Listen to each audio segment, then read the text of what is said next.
Já faz um tempo que a gente não sai de casa, né? Bom, isso deixa tanto saudade de ir pro barzinho quanto de ir pro cinema. E por falar em cinema, diversos lançamentos e produções foram adiados por conta da pandemia. Mas, cansados de esperar ainda com o lançamento da sua nova plataforma, a Disney Plus traz o remake de Mulan antes das telas do cinema, agora para as televisões e monitores da sua casa. E eu sei que você tem uma opinião sobre o cinema e se as salas são importantes ou não. E eu concordo com você que o preço da pipoca é salgado. Mas no fim desse vídeo eu posso te garantir que você vai ter uma visão completamente diferente. Então, pensa comigo. O cinema é uma mídia produzida especificamente para esse formato. Tanto tem diversos filmes que em sua produção e composição é formulada pensando no 3D, no tamanho da tela, ou até mesmo em como que o áudio vai afetar a experiência de quem consome a obra. Mas como que isso pode afetar as produções aqui pra frente, já que tá tudo migrando pro streaming? E como que isso pode afetar a forma que a gente consome filme ou trabalha com essas produções? Os serviços de streaming estão crescendo cada vez mais, tanto que HBO Go, Netflix, Amazon Prime conseguem produzir séries originais e ainda assim tem um grande retorno e sucesso, tanto por filmes com um grande investimento como os grandes de Hollywood, e até essas plataformas agora começam a competir com grandes produtoras e distribuidoras como a Disney ou até mesmo com grandes cinemas. Só que com a pandemia os cinemas pararam e a indústria também. Tanto que em 2019 a gente teve 909 filmes lançados e as novidades prometidas para 2020 foram adiados para o próximo ano. Mas em um posicionamento completamente oposto a esses adiamentos, temos a Disney, que lançou Mulan e que traz ele para sua plataforma de streaming. Mas qual que é o peso dessa escolha para a indústria? Os cinemas, junto com os estúdios e produtores, têm uma data de lançamento e publicação dos filmes, antes vindo para as salas do cinema e depois de 90 dias para os serviços de streaming. Por essa decisão não impacta só a publicação de Mulan, mas também de outros títulos da Disney, já que a própria produtora acaba sendo dona dos estúdios Marvel, Lucasfilmes e Pixar, que por si só já tem um grande peso em todo esse universo cinematográfico. Então agora com a facilidade de retorno que essas grandes produtoras podem ter, principalmente lançando seu produto globalmente sem precisar dividir o lucro com as salas de cinema, a questão de será que o cinema vai morrer acaba falando mais alto. Porque se o filme já foi produzido, já foi pago, o não lançar seria um grande problema para os estúdios, pois além de afetar a renda que esse estúdio possui e que investiu muito na obra, você segura um produto pronto que poderia apresentar um retorno gigantesco. Tanto que os Vingadores mostram quanto que as produções assim podem arrecadar. E até a Universal já mostrou que os testes dos filmes online, como ela mesma publicou, podem dar um retorno financeiro esperado sem depender dos cinemas. Algo que o pessoal do próprio cinema não gostou muito. Então já temos alguns pontos para destacar aqui sobre essas obras e as plataformas. Muitas delas fazem parte dos nossos momentos de descanso. Então já que eu não posso ir no cinema, meu sofá realmente parece mais confortável. Mas parece uma boa ideia lançar os filmes nessas plataformas.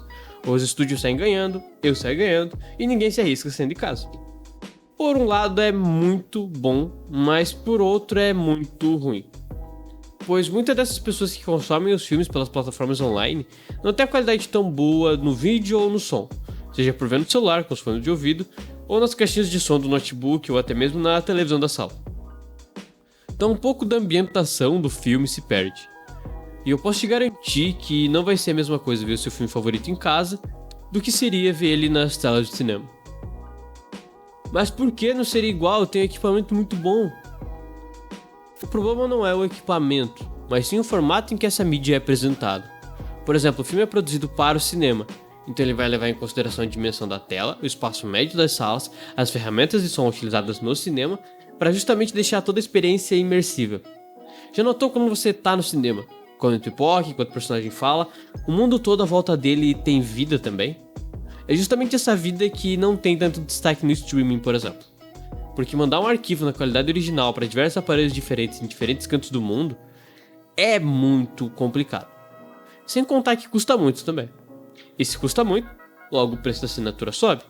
E se o preço da assinatura sobe, isso eu tenho certeza que você vai concordar comigo, é muito melhor ir pro cinema. Mas falar só sobre o cinema não é só falar sobre a qualidade de onde a gente assiste, e sim falar muito sobre tudo que vai além dessas produções. Então pensa comigo rapidinho. O que um filme dos Vingadores gera na sua produção no cinema? Bilheterias, salas, distribuição de filmes, balde de pipoca temático, muita venda de ingressos com filas e filas de espera. Tá, mas isso é só no cinema. Então vamos pro merchandise agora.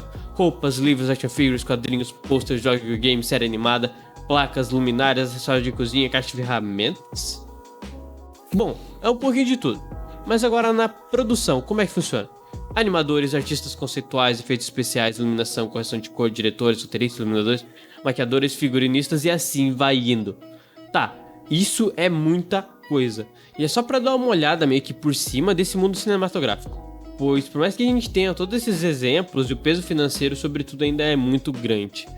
Até porque você limitar a publicação de uma série de filmes, a bilheteria acaba restringindo tanto a capacidade de produção em outras mídias, quanto a expansão do universo que você já está criando. Mas isso vai muito além de expandir o universo ou os produtos e leitura da obra. Porque aqui a gente tem um grande avanço também nas tecnologias cinematográficas, pois cada estúdio, além de criar diferentes formas de contar uma história pelos efeitos visuais, cria também diferentes ferramentas, para que esses efeitos visuais sejam possíveis. Desde a criação orgânica de fumaça ou água, como vemos no Homem-Aranha Longe de Casa, ou até mesmo com os efeitos de luz, como nos é apresentado nos Vingadores e em tantos outros filmes. Tá, mas então com o streaming o cinema vai acabar então? E esses gastos para melhorar a indústria vão estagnar, já que o produto com a qualidade completa não chega até os espectadores?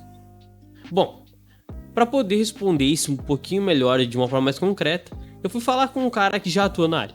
No caso o Gus, que além de ser um dos fundadores da Revo, também é o diretor de Napo. Tá, então o streaming vai acabar com o cinema? Não vai. Talvez mude o jeito que o cinema acontece, mas eu acho que bem difícil o streaming acabar com o cinema, sabe? Eu acho que, talvez o que aconteça é uma parada que a gente já tá vendo há um tempo, assim. O que acontece, por exemplo, com o cinema? O cinema virou, sei lá, na década de 90, o cinema era um espaço pra todo tipo de filme, assim. Desde filme de muito grande orçamento até filme de baixíssimo orçamento. Hoje em dia, ele tá sendo meio que monopolizado só por blockbusters, sabe? Por filme de grandes estúdios e que são ou filme de super-herói ou filmes que tem um ator super conhecido, sabe? Mas é que tem um apelo geral de público maior. Os filmes menores perderam um pouco de espaço, bastante de espaço na sala de cinema nos últimos anos, assim. O que eu acho que vai acontecer é meio que uma parada similar a isso com as salas de cinema, porque do mesmo jeito que as salas de cinema acabaram expulsando os filmes menores, sabe, abrindo espaço somente para esses filmes maiores, o que vai acontecer é que o streaming, daqui a um tempo, ele vai conseguir coletar assinaturas suficientes. O que quer dizer isso? Ele vai ter gente suficiente subscrevendo pro Netflix ou Amazon Prime ou todos esses sistemas aí, que, em vez de fazer um filme de 200 milhões por ano, eles vão conseguir fazer vários filmes de 200 milhões por ano, sabe? Então, você vai ter a mesma quantidade de blockbusters saindo do streaming, mas ao mesmo tempo você tem aquela parada da experiência coletiva, sabe? Que tem muita gente, que gosta de ver filme dentro do cinema, sabe? Aí eu acho que tem uma diferença bem grande, porque tem filme que é feito pra sala de cinema, sabe? Que é feito pra ser visto numa tela maior, sabe? E tem filme que é feito pra ser visto numa tela menor. Por exemplo, se a gente começa a comparar... Vamos usar o exemplo mais distante de todos. Se a gente começa a comparar novela com cinema. Por exemplo, como a tela é muito pequena, em TV, geralmente você pode usar muito poucos planos abertos, sabe? Então você pega aquele Lawrence das Arábias lá, aquele plano logo depois do estalo dos dedos, e a gente abre e daí vê a imensidão do deserto. Numa TV pequena, isso não chegaria nem perto de parecer tão impactante do jeito que parece numa tela grande, sabe? Então eu acho que é muito do diferente tipo de consumo. O que acontece agora é que agora a gente vai começar a poder consumir os filmes muito grandes muito antes do que a gente imaginava. Não necessariamente a gente vai ter que esperar 3 meses, sabe? Que era a janela anterior, saindo do cinema pra gente poder ver no streaming, sabe? Agora essa janela vai diminuir. Mas eu acho que ainda vão ter muitas pessoas querendo ir pro cinema, sabe? Eu acho que depois de todas, sei lá, se você parar pra pensar depois da Primeira Guerra Mundial, sabe? Teve um boom cultural muito grande, as pessoas queriam muito se reunir. Eu acho que a mesma coisa vai acontecer agora com o Covid. Mas a indústria, principalmente em quesitos de produção e de compra de estúdio ou produtoras, é sempre uma transição muito complicada. Tanto que nisso a gente já teve transferências, cancelamentos de produções, seja séries, animações ou até mesmo grandes filmes, que por mais que gravados e pré-produzidos, eles não chegam até as telas de cinema. Nos últimos tempos a gente teve um aumento da demanda pelos serviços de streaming, tanto em questão de obras no mercado pra gente consumir, quanto principalmente as produções simultâneas desses streamings. Manter 2 séries ao mesmo tempo, como a Netflix faz, é muito caro e também muito complicado. Então por isso a questão de cancelamento das séries e outras produções revela muito mais das ambições mercadológicas de um estúdio do que necessariamente da indústria. Então nesse caso, principalmente da Mulan, a gente pode ver quais são as ambições tanto em estilo, narrativa e produções, pois saindo de um selo mais infantil, agora busca estruturar histórias mais adultas. Tanto que o posicionamento da diretora falando que não teríamos músicas do filme da Mulan é um exemplo bem claro dessa escolha. Mas nessa questão de mudanças e abordagens, acredito que o streaming se revela uma ferramenta maior ainda para experimentar e criar com grandes obras.